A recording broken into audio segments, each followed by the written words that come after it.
में खड्ग खंभ में जहाँ देखो भगवान, भक्तों को सब में दिखते मनमोहन घनश्याम, भक्तों को सब में दिखते मनमोहन घनश्याम। पिताजी मोह में तो में मुझ में भी है और तुम में भी है मेरा विष्णु। कहाँ कहाँ है? मुझ में भी तुम में भी। और खड्ग खंभ, आपके हाथ में जो खड्ग है तलवार है, और इस खंबे में भी मेरा भगवान निवास करता है, कण कण में वो विराजमान होता है। इतना जब कहा, बता प्रहलाद इस खंबे में तेरा भगवान है?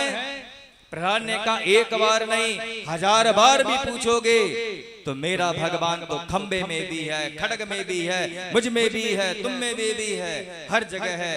बड़े क्रोध में आकर हिरण्यकश्यपु ने अपने घूंसा बनाया और एक घूंसे का जो प्रहार किया खंबे के अंदर, तो खंबा जो फट गया, अकंबा फटा, उसमें से नरसिंह भगवान प्रकट हो गए। नरसिंह भगवान की जय। सत्यम विधातुम निज भ्रत भाषितम अधस तस्मा बुध रूप मदभुतम स्तंभे सवाया मृगम मानुषम चा। एक भगवान का जो स्वरूप है, सिर से नीचे का जो हिस्सा है मानव की आकृति का, और भगवान का जो मुखारबिंद है वो शेर के समान है, सिंह के समान है। भगवान नरसिंह के रूप में प्रकट हो गए और हिरण्यकश्यपु को बातों ही बात में उठा लिया। अपने हाथों से घुमाकर जैसे चारों तरफ घुमाकर धरती पर मारा। हिरण्यकश्यपु एकदम डर गया, अरे ये क्या हुआ? मैं सपना तो नहीं देख रहा हूँ। भगवान ने युद्ध करना प्रारंभ कर दिया। सब देवता आकाश मंडल में आ गए। अरे प्रभु को युद्ध कर रहे हैं, हिरण्यकश्यपु को आज वध कर देंगे, मार देंगे। देवता जो है बार बार पुष्पों की वर्षा कर रहे हैं। प्रभु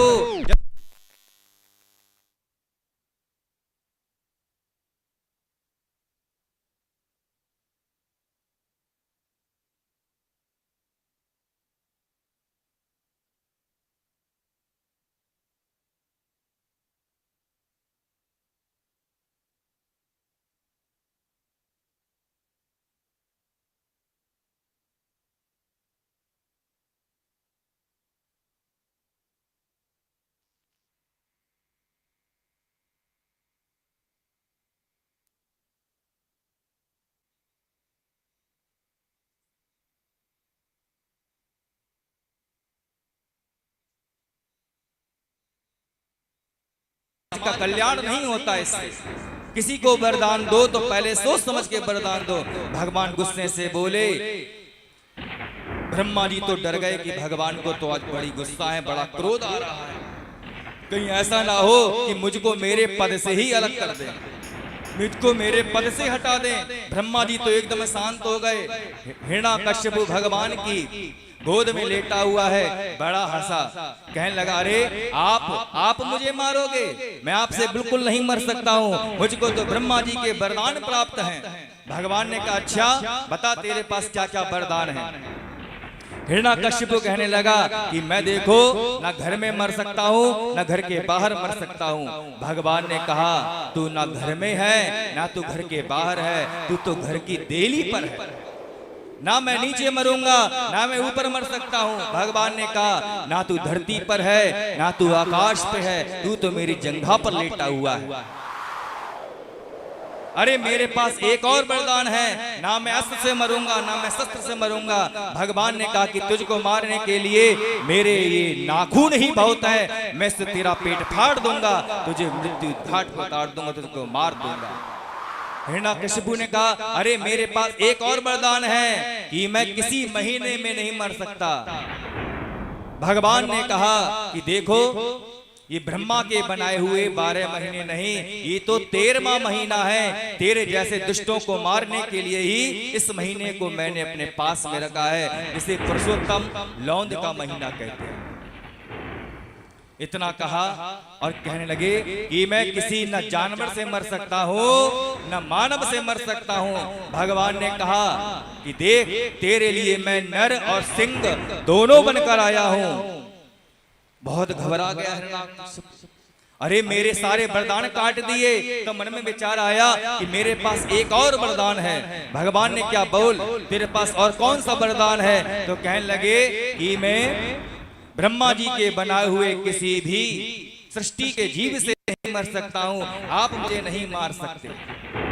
भगवान बहुत हंसे। भगवान ने कहा देख, तेरे ब्रह्मा को मैंने बनाया है।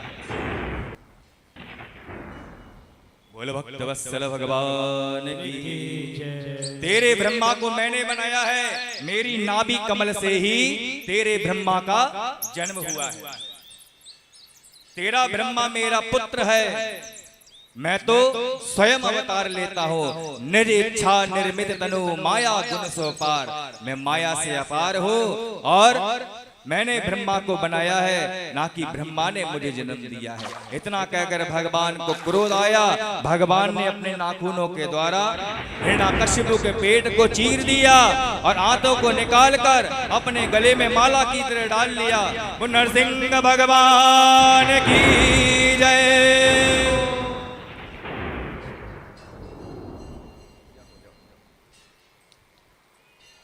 जब नरसिंह भगवान ने हिरण्याकश्यप का वध किया, पेट को फाड़कर आंतों को अपने गले में माला की तरह डाल लिया। चारों तरफ शंख बजने लगे, दुंदुभियां बजने लगी, चारों तरफ जय जयकार होने लगी। तो नरसिंह भगवान की जय।